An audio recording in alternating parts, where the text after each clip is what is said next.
Bonjour à tous, Geoffrey Chiron, je suis de l'Institut technique de l'aviculture et du coup je suis en charge d'expérimentation dans le sud-est, particulièrement sur les élevages plein air. Donc aujourd'hui je vais vous parler un peu d'un projet CASDAR qui s'appelle Bouquet, qui arrive à son terme à la fin de l'année, et on va vous présenter un peu une méthodologie pour évaluer les services rendus par les parcours de volailles. Diapo suivante. Donc quand on parle d'aménagement de parcours, on pense tout de suite aux arbres ou aux haies, etc. Ce qu'il faut savoir, c'est qu'il y a tout un tas d'aménagements qui est très diversifié. Donc, dans le sud-ouest, on peut avoir des cultures céréalières qui sont sur le parcours. Dans le sud-est, on peut avoir des fruitiers sur les parcours du volaille. Ça concerne différents sens d'arbres. Il faut aussi penser aux différents couverts végétaux qui peuvent avoir différentes propriétés. Donc c'est toute une richesse d'aménagement qui pourra permettre de rendre les différents services. Diapo suivante. Et lorsqu'on parle de services, eh ben, au final, on va avoir des services qui vont être rendus à différentes parties prenantes. Donc, il va bien sûr avoir l'éleveur, donc ben, le temps qu'il va le consacrer à aménager son parcours et à l'entretenir. Également, comment ça va enrichir son cadre de vie. Et puis, on va avoir toutes les interactions par rapport aux animaux. Donc, on pense bien sûr tout de suite au bien-être animal. Et enfin, par rapport à la société, au consommateur, donc ce qu'il attend d'un produit, l'image qui se fait de la filière, etc. Du coup, on a défini un outil qui permet d'évaluer ces services, euh, qui va comprendre 5 catégories de services. Donc, je vais vous présenter cet outil en deux temps. Le premier temps, ça va être quels services ont été définis dans ce parcours, et ensuite, ça va être comment est-ce qu'on les mesure.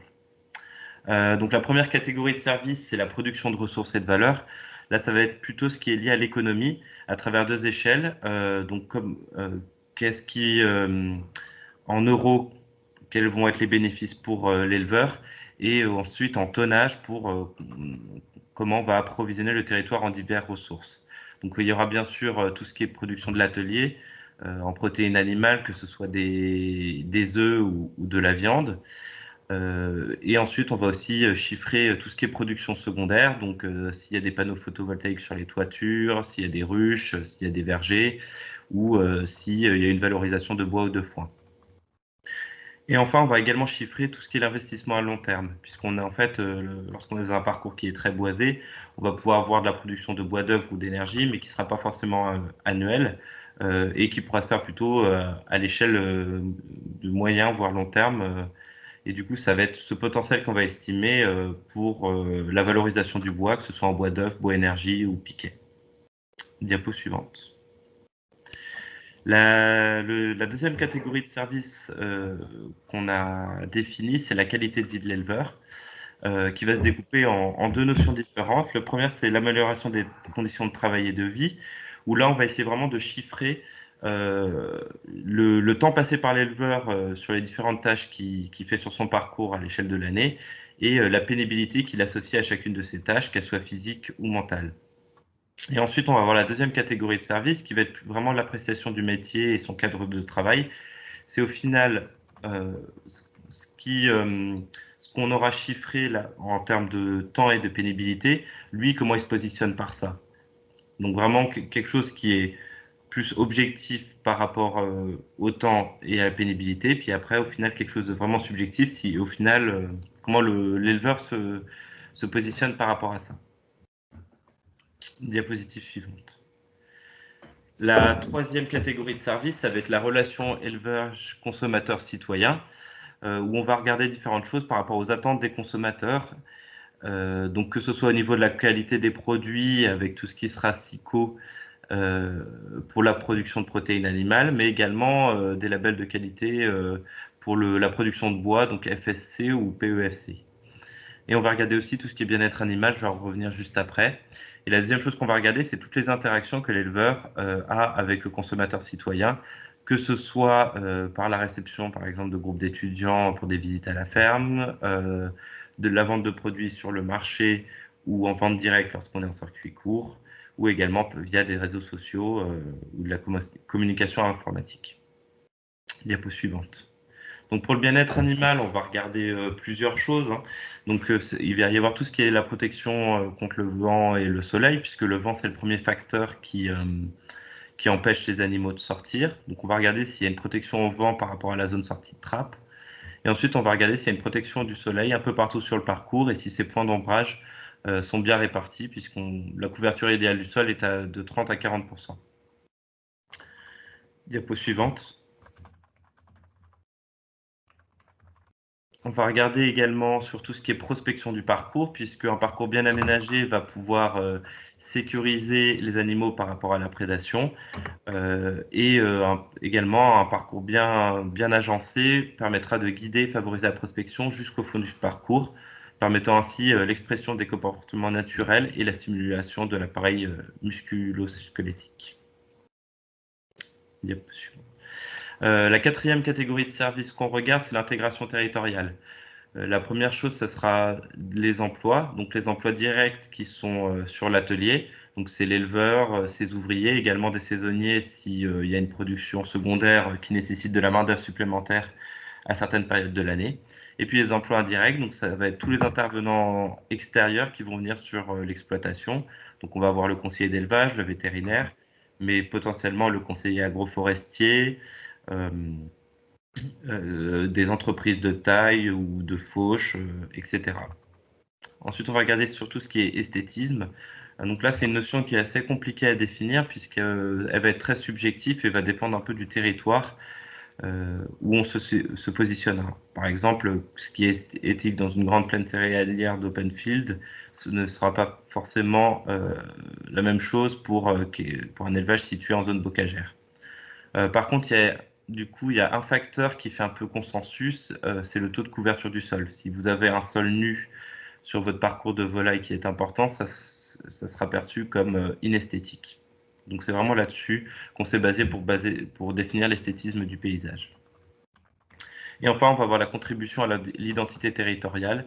Donc ce sera plus si on a des productions qui ont des SICO qui sont en lien avec le territoire, donc ce sera plutôt AOP ou IGP. Et puis si l'éleveur participe à des événements terroirs, donc des fêtes agricoles vraiment typiques du territoire où est son exploitation.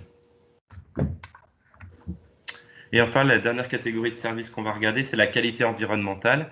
Donc on va regarder plusieurs choses. La première chose, c'est le recyclage du nutriments qui va vraiment se qualifier par le risque de pollution des eaux souterraines et de surface par le phosphore et l'azote.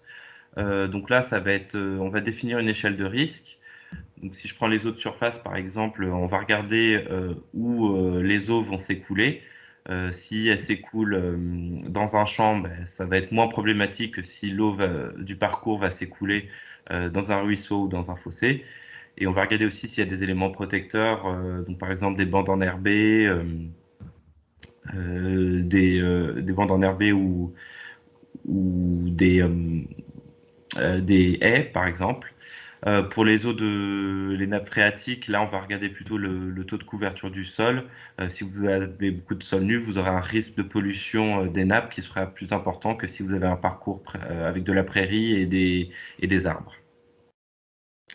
La deuxième notion, ça va être l'atténuation du changement climatique. Donc là, typiquement, c'est le stockage carbone. Et on va regarder ça sous deux facettes différentes. Le premier, ça va être le stockage carbone à l'instant T où on va faire l'évaluation. Donc vous avez tant d'arbres, vous allez stocker tant de carbone. Et la deuxième chose qu'on va regarder, c'est à l'année N+1, en fonction des pratiques de l'éleveur, est-ce que vous allez stocker plus ou déstocker par rapport à l'instant T où vous êtes. Donc, par exemple, si l'éleveur il est sur un parcours prairial avec pas beaucoup de stockage carbone et qui fait des cultures sur sa prairie, ben, il va avoir tendance à déstocker. Par contre, un éleveur qui a une prairie et qui plante des arbres, ben, du coup, il stockera plus à l'année suivante. Et enfin, on va regarder tout ce qui est biodiversité, donc animale et végétale, et la richesse des habitats par rapport à s'il y a des infrastructures agroécologiques comme ce qu'on peut retrouver dans des aides de la PAC. Et parmi cette biodiversité, on va regarder s'il y en a qui est donc pour les végétaux à haut potentiel mellifère ou pour les animaux à haut potentiel pollinisateur. Donc concrètement, comment ça va se passer une évaluation? Elle va être découpée en 3 phases. Vous allez tout d'abord avoir un travail de bureau au préalable à la visite chez l'exploitant. Donc ça va être, on va utiliser majoritairement Géoportail où on va regarder plusieurs choses. Donc la pente du parcours pour voir où s'écoulent les eaux. On va faire un peu de structure au niveau des infrastructures agroécologiques pour voir la biodiversité des habitats et également voir s'il y a des éléments qui sont protecteurs face au vent dominant sur la zone sortie de trappe.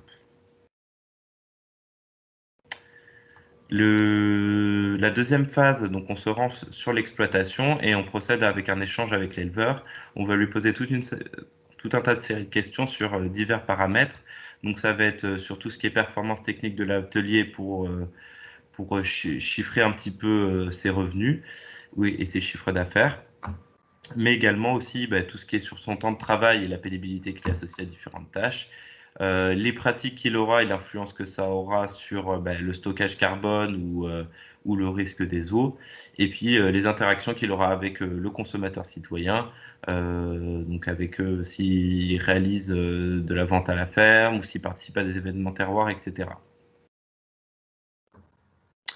Et enfin, donc on va avoir une observation qui est à réaliser sur le parcours, donc plutôt au printemps et en fin de l'eau, où là on va faire différents types de mesures. Donc on va essayer d'estimer les biodiversités donc animales en faisant un transect pour compter les arthropodes volants qu'on aura. On va faire des quadras végétaux dans différentes zones du parcours pour estimer la richesse au niveau de biodiversité au niveau de la prairie. On va recenser les essences d'arbres, mesurer leur hauteur et leur diamètre 1,30 m pour plus appréhender le côté stockage carbone. Et puis on va qualifier un peu le sol pour voir s'il est plutôt argileux ou sableux, puis voir comment ça influence le risque d'eau.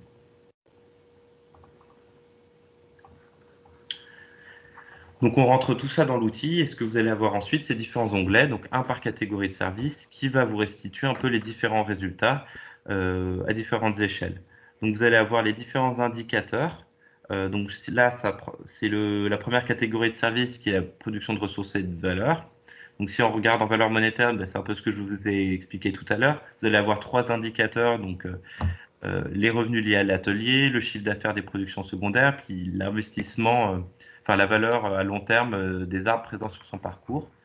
Donc vous allez avoir donc la valeur de ces 3 indicateurs qui vont vous donner une moyenne par service, et les différents services vont vous donner une moyenne par les catégories de services. L'utilisateur de l'outil pour également inscrire des préconisations pour guider un peu l'éleveur sur comment améliorer différents indicateurs en fonction bien sûr des objectifs de l'éleveur. C'est-à-dire que on va faire l'évaluation, vous allez avoir des notes par indicateur, par service, par catégorie de service, et l'éleveur aura peut-être un souhait d'améliorer certains paramètres, mais pas forcément tous, puisque ça peut être difficile d'améliorer tous les paramètres à la fois. Diapo suivante. Donc là, je vais vous parler vous faire un exemple concret pour que vous puissiez un peu mieux comprendre la méthode et voir du coup comment un aménagement peut impacter à différents niveaux les différents services et catégories de services. Donc ici, c'est un parcours boisé en poulet de chair qui est basé dans le sud-ouest. Donc comme vous voyez sur l'image à gauche, c'est un parcours en sous-bois. Et à droite, donc un parcours en sous-bois avec pas mal de sols nus et une bonne prospection par les volailles. Diapositive suivante. Donc la première étape, donc l'étape au bureau, donc on va regarder, on va mesurer les IAE. Donc on remarque qu'on a une bonne richesse d'infrastructures agroécologiques avec 0,7 hectares de bois. On a une pente qui est assez importante, mais au final le milieu qui reçoit le ruissellement va être un champ, donc ça va limiter les risques. Et ce qu'on remarque, c'est qu'on va avoir un vent qui va venir de l'ouest, qui va venir derrière le bâtiment, et au final, c'est le bâtiment qui va protéger les volailles par rapport au vent dominant sur la zone sortie de trappe.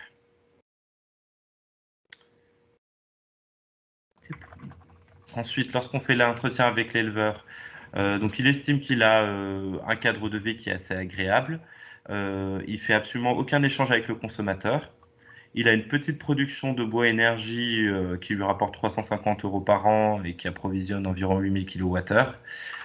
Et il a une richesse, du fait d'être dans un parcours boisé, il a une richesse au niveau de la valeur des arbres sur le long terme. Il passe environ 17 heures par an pour la taille et la coupe de ces arbres, avec une pénibilité qui est à peu près moyenne. Diapositive suivante. Lorsqu'on fait l'évaluation sur le parcours, on remarque qu'au final, sur le bois, c'est essentiellement des chênes à 95%, donc vous n'avez pas énormément d'essence et une grosse dominance d'une seule essence. Si on évalue un peu le potentiel des arbres, ils sont clairement valorisables pour du bois énergie uniquement. Ils n'ont pas du tout été taillés pour du bois d'œuvre. Ils ont quand même une bonne hauteur et un bon diamètre puisque c'est des arbres assez anciens, donc il va avoir une bonne participation au stockage carbone. Et puis les arbres sont vraiment extrêmement bien répartis sur le parcours, donc ce qui offre une bonne protection contre le soleil pour les animaux. Au niveau des plantes à haut potentiel mellifère, il n'y en a que 2 sur le parcours, puisque, comme vous l'avez vu, il y a beaucoup de sol nu sous les arbres et il y a très peu de prairies. On a recensé 3 espèces d'arthropodes volants, dont 2 qui sont à haut potentiel pollinisateur. Et sur la prairie, elle est le sol, du coup, est très bien exploité par les volailles. On a quand même distingué jusqu'à 5 espèces qui sont bien visibles, mais au final qui sont peu fréquentes au sein du parcours, et le sol est de type argileux. Donc voilà ce que ça va donner à peu près au niveau des résultats. Donc vous avez la fleur avec les catégories de services au centre, avec les différents pétales et le trait bleu qui représente les notes sur les catégories de services. Pour simplifier un peu la présentation, je vais vraiment vous donner juste la note par catégorie de service, je ne vais pas aller jusqu'au service. Si le point est proche du centre, vous allez avoir une note défavorable. S'il est proche de l'extérieur des pétales, vous allez avoir une bonne note. Donc, qu'est-ce qu'on remarque un peu sur l'évaluation du parcours que je viens de vous présenter? Donc, sur la production de ressources et de valeurs, donc on a une note moyenne, puisque même s'il y a un bon potentiel de production de bois énergie qui est important, au final, l'éleveur fait une petite valorisation annuelle. Pour la relation élevage-consommateur-citoyen, là, on a également une note moyenne, puisque surtout le volet bien-être animal, il a les notes maximales. Par contre, comme il ne fait absolument aucune interaction avec la société, ça vient baisser un peu la note de la catégorie de service. Sur la qualité de vie de l'éleveur, donc plutôt sur le temps passé, la pénibilité, c'est plutôt positif.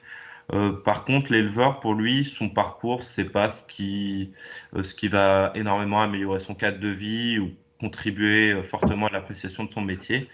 Donc c'est pour ça aussi également notre moyenne.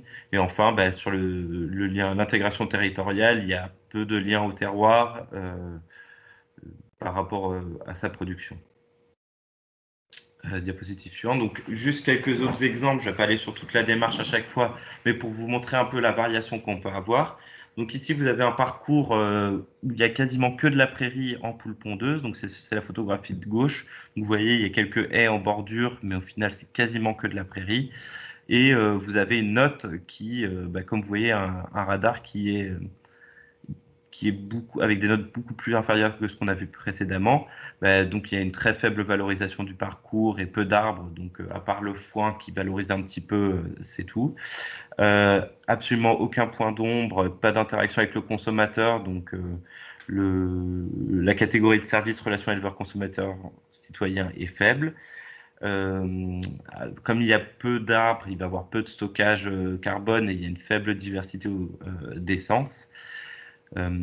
Et par contre, comme vous pouvez voir, qualité de vie de l'éleveur est très bien jugée puisque cette éleveuse ne passe absolument aucun temps sur son parcours, donc aucune pénibilité, puisque même la fauche pour la valorisation du foin, au final, c'est le voisin qui récupère le foin derrière. Et le troisième exemple, alors là, on est sur un parcours qui a été aménagé récemment avec des longues lignées d'arbres et des haies qui sont anciennes par contre sur toute la périphérie du parcours. Et c'est en palmipède et c'est une vente en circuit court. Donc là, c'est un peu l'inverse qu'on a vu. C'est-à-dire qu'on a, on a des très bonnes notes sur l'évaluation, puisqu'on a une valorisation du photovoltaïque qui est sur le toit des bâtiments. Et en plus, comme on a des jeunes arbres, eh ben, leur potentiel pour l'avenir est très important, puisque il pourra être aussi bien valorisé en bois d'œuvre qu'en bois d'énergie. C'est un peu plus tard, on verra si les tailles de formation ne sont pas bien effectuées, et ben, la valeur d'avenir elle va baisser. Mais ici, comme on est face à des jeunes arbres, le potentiel il est là. On a une bonne protection au vent et en plus on a une vente directe à la ferme, donc une forte interaction avec les consommateurs. Il y a un fort lien terroir de l'exploitation. Et en plus, on a une génération d'emplois sur l'atelier qui est importante puisqu'il fait tout de la transformation et de la vente directe à la ferme. Donc des UTH qui sont importants sur l'atelier. Et au final, pour le moment, il estime son temps de travail qui est peu important sur son parcours et il a une extrêmement bonne perception du parcours et de la valorisation que ça peut apporter à son atelier. Donc, du coup, cet outil permet d'avoir une vision globale des contributions générées par un aménagement de parcours. Donc, ça permet de bien valoriser l'ensemble des pratiques pour des parcours qui sont bien aménagés. Et ça peut être un outil pour engager une démarche de progrès par le biais de simulation, en montrant à l'éleveur que s'il plante 10 arbres ou 20 arbres à ce moment-là, il va pouvoir améliorer les différents services etc. Donc pour la suite de cet outil, donc en termes du projet, on va avoir, il faut qu'on fasse des tests supplémentaires pour valider le scoring et pour bien l'équilibrer. On va notamment tester la démarche dans 20 élevages du Sud-Ouest avec la mise en place d'une démarche de progrès. Je vous remercie pour votre attention. Donc, il y a différents liens utiles pour l'aménagement des parcours que vous pouvez trouver affichés là-dessus. Donc, le casse d'art bouquet dont je viens de vous parler, mais également le casse d'art parcours qui est le projet précédent sur l'aménagement des parcours de volaille.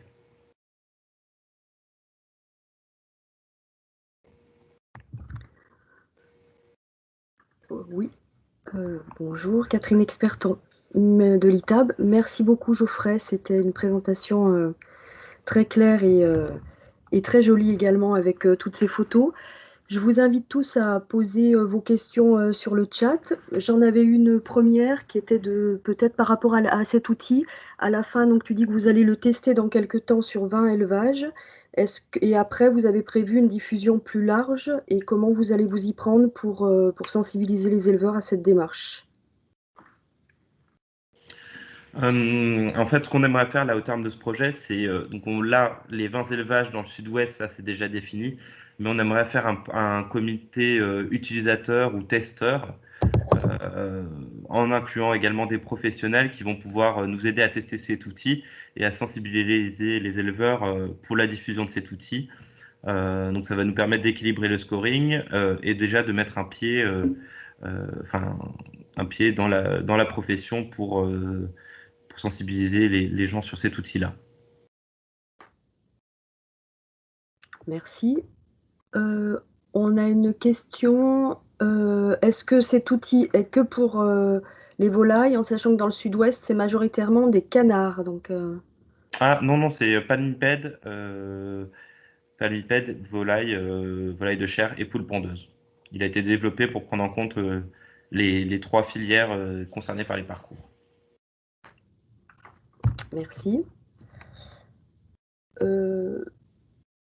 J'avais une petite question sur la partie impact environnemental. Votre clé d'entrée sur la méthode, c'était vraiment que le parcours. Est-ce que vous avez pris en compte l'aspect alimentation et donc pesticides dans l'alimentation, notamment céréales, qui est importante chez les volailles?